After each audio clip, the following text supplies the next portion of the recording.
से सारा कार्य बंद है। अभी अंचल का सारे लोग हड़ताल पे हैं, कर्मचारी हड़ताल पे हैं, ग्राम पंचायत के सचिव लोग हड़ताल पे हैं। सरकार देखिए, सरकार का पॉलिसी जो है अभी कोई भी है सरकार, किसी का भी सरकार नहीं। और जो ग्रामीण स्तर पर विकास करना है तो पंचायत में आना पड़ेगा। हर चीज में आरक्षण है तो मुख्यमंत्री, प्रधानमंत्री, राष्ट्रपति में भी आरक्षण लागू होना चाहिए। अलग से कोर्ट भी होना चाहिए, अलग से थाना भी होना चाहिए, तब ना हमारे समाज का कल्याण होगा। अलग से अंचल भी होना चाहिए।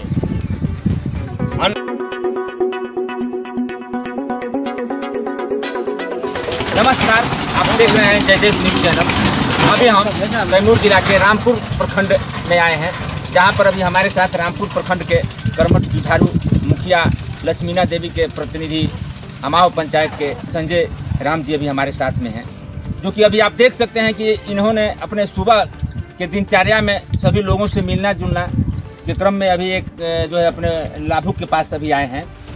भैया, हमारे चैनल में आपको बहुत बहुत स्वागत है। बहुत बहुत धन्यवाद आपको भी कि आप इतना दूर से चल करके हमारे विचार को जन जन तक पहुंचाने का काम करते हैं, इसके लिए बधाई आपको। अभी आपके शासनकाल में, मुखिया प्रतिनिधि काल में, यहाँ आपका नामों का चर्चा भिन्न होता है।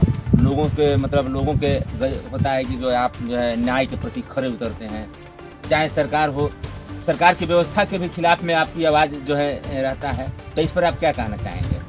देखिए, सरकार का पॉलिसी जो है अभी कोई भी है सरकार, किसी का भी सरकार नहीं। और जो ग्रामीण स्तर पर विकास करना है तो पंचायत में आना पड़ेगा, वार्ड में आना पड़ेगा। लेकिन आज के डेट में सरकार का पॉलिसी देख रहे हैं, अभी 6 महीना से सारा कार्य बंद है। अभी अंचल का सारे लोग हड़ताल पे हैं, कर्मचारी हड़ताल में हैं, ग्राम पंचायत के सचिव लोग हड़ताल पे हैं। सरकार का क्या पॉलिसी है कि उसको सुविधा उपलब्ध नहीं करा पा रही है, इसलिए ना हड़ताल पे हो रहा है। इतना पंचायत स्तर पर, ब्लॉक स्तर पर करप्शन हो गया है, इसका कोई हिसाब ही नहीं। ये तो बड़ी बात है। रह गई बात कि आप आए, आपका स्वागत है। पंचायत में अभी जैसे कि मान लीजिए आवास में नाम जोड़ा गया है, ठीक है। सरकार का पॉलिसी है कि आवास सहायक को बहाल कर दिया। मुखिया जब बहाल कर दिए, मैडम जी, मुखिया जब बहाल कर दिए तो मुखिया का पावर होना चाहिए। आवास सहायक जाते हैं, वहाँ पे नाम जोड़ते हैं, फिर घर घर जाते हैं, नाम किसी से जोड़ते हैं, जैसे तैसे लेके जोड़ देते हैं। जो पैसा देता है उसका जोड़ते हैं, किसी लोग को नहीं जोड़ते आवास सहायक। दूसरी बात, जब आप आए हैं नौकरी करने के लिए तो आप यहाँ की ग्रामीण जनता के विषय नहीं जानते। वहाँ तो मुखिया करता है कि कौन कॉलोनी देने लायक है और कौन कॉलोनी देने लायक नहीं है। वो जाता है रात को, दिन को कब आता है मुखिया को, किसी मुखिया को कैमूर जिला को पता नहीं चलता कि आवास सहायक कब आया, नाम जोड़ा कब गया, किसी को नहीं पता चलता। Direct public sector. मेरा कहने का अर्थ ये है कि आवास सहायक जिसके पास जाता है उसका वेरीफाई करता है, चाहे जियो टेक करता है तो वो जियो टेक किया तो एक मुखिया के ऊपर भी OTP चाहे कोई जाना चाहिए कि सही में वो किया तो सही आदमी को किया कि गलत आदमी को किया। तो इसमें कोई मुखिया का रोल सरकार वंचित कर दिया है। सारी चीज करने के बाद मान लीजिए कि आवास सहायक, एक आवास सहायक नाम जोड़ा, दूसरा आवास सहायक आया, वो 200, 500, 1,000 रुपया लेके उसको जांच किया, जिसको जो पैसा दिया उसको सही कर दिया, जो नहीं पैसा दिया उसको रिजेक्ट कर दिया। अभी किसी कैमूर जिला के अंदर देख लीजिए, जो जाँच कर दिए तो 10% से अधिक कोई आवास के लायक पात्र नहीं मिलेगा। लेकिन ये मनमानी ढंग से कर रहे हैं, मुखिया के अधिकार के साथ खिलवाड़ हो रहा है। मुखिया एक नाम मात्र के बन के रह गए। मुखिया जी, आरक्षण के बारे में क्या कहना चाहेंगे? जिसे आप क्या चाहते हैं, जिसे आरक्षण कहाँ ये बड़ी बात है। आरक्षण जो है, देखिए, हमारा कहने का मतलब ये है कि आरक्षण हर समाज को मिला है और सभी लोग को मिल रहा है। पहले SC ST OBC को था, अब जनरल लोगों को भी EWS लागू हुआ है 10%। पहले वो लोग विरोध करते थे, आज वो उसका समर्थन नहीं। आरक्षण में तो सभी लोग जी रहे हैं। मेरा कहने का वार्ड में, पंच में, विधानसभा में, लोकसभा में, राज्यसभा में, विधान परिषद, सब कुछ में आरक्षण है। लेकिन हमारा मांग ये है कि सब कुछ में आरक्षण है तो इस देश के प्रधानमंत्री में आरक्षण क्यों नहीं लागू है?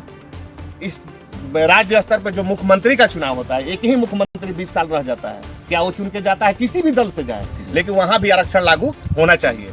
हर समाज को 5 साल के लिए मौका मिलना चाहिए, चाहे किसी भी, BJP से हो, RJD से हो, कांग्रेस से हो, बहुजन से हो। हमको किसी दल से मतलब नहीं है। मतलब है कि प्रधानमंत्री एक ही आदमी क्यों रहेगा 10 साल? उसमें भी आरक्षण 5 साल 10 साल में आरक्षण, ऐसा संविधान में संशोधन करके, चाहे बना करके, हर चीज में आरक्षण है तो मुख्यमंत्री, प्रधानमंत्री, राष्ट्रपति में भी आरक्षण लागू होना चाहिए। दूसरा बात, भारत में निजीकरण और जो व्यवस्था चल रहा है, जैसे कि एक तरफ हमारे गांव में स्कूल खुला हुआ है, इधर हमारे पंचायत में अमाव आके देखिए तो प्राइवेट स्कूल खुला हुआ है।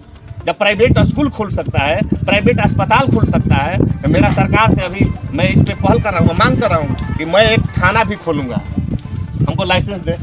प्राइवेट कॉलेज खुल सकता है तो प्राइवेट थाना भी खोलना चाहिए, प्राइवेट कोर्ट भी खोलना चाहिए। इसलिए कि ये सरकार हमारे समाज का कल्याण थाना नहीं कर पा रहा है, तत्काल कार्रवाई नहीं सुन पा रहा है। कोर्ट में बहुत सारे केस लंबित है, तो हमको लाइसेंस दे, हम अपना वकील रखेंगे, अपना जज रखेंगे, वहाँ पे भी सुनवाई और कार्रवाई होगी। तो अलग से कोर्ट भी होना चाहिए, अलग से थाना भी होना चाहिए, तब ना हमारे समाज का कल्याण होगा। अलग से अंचल भी होना चाहिए, अलग से अंचल भी होना चाहिए। इसलिए कि अंचल में बहुत सारे केस पेंडिंग है, इसका कोई सुनवाई नहीं हो रहा है। जब सोचिए मैं क्यों कह रहा हूँ, एक अस्पताल है, मान लीजिए रामपुर में है, अमाव में है, आज एक ही अस्पताल रहता तो उसमें जितने गरीब हो, संजय राम का बेटा हो, चाहे आपका बेटा हो, कि चाहे धनंजय राम का बेटा हो, एक मजदूर का हो, मुखिया का हो, सरपंच का हो, तो सबका ना वहाँ इलाज होता है। तो हम भी जाते देखते कि बढ़िया डॉक्टर है कि नहीं, बढ़िया दवाई है कि नहीं, लेकिन वहाँ कोई जाता नहीं, सब प्राइवेट अस्पताल में जाकर दवाई करा लेता है।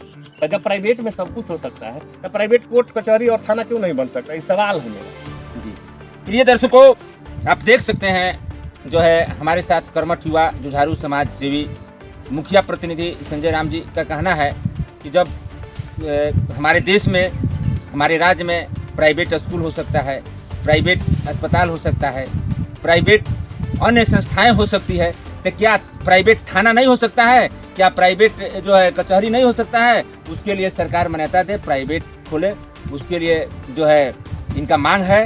आप हमारे चैनल को देख रहे हैं, इसके लिए बहुत बहुत धन्यवाद। मुखिया जी, हमारे चैनल में जाते जाते क्या और जाते जाते आपसे यही मैं रिक्वेस्ट करता हूँ, सरकार से कर रहा हूँ कि हमारा पंचायत एक सब्जी का बहुत बड़ा हॉबी है, यहाँ बहुत बड़ा खेती उत्पादन होता है। यहाँ कोल्ड स्टोरेज के लिए मैंने डिमांड किया था, मांग किया था, वो भी अभी तक नहीं मिला।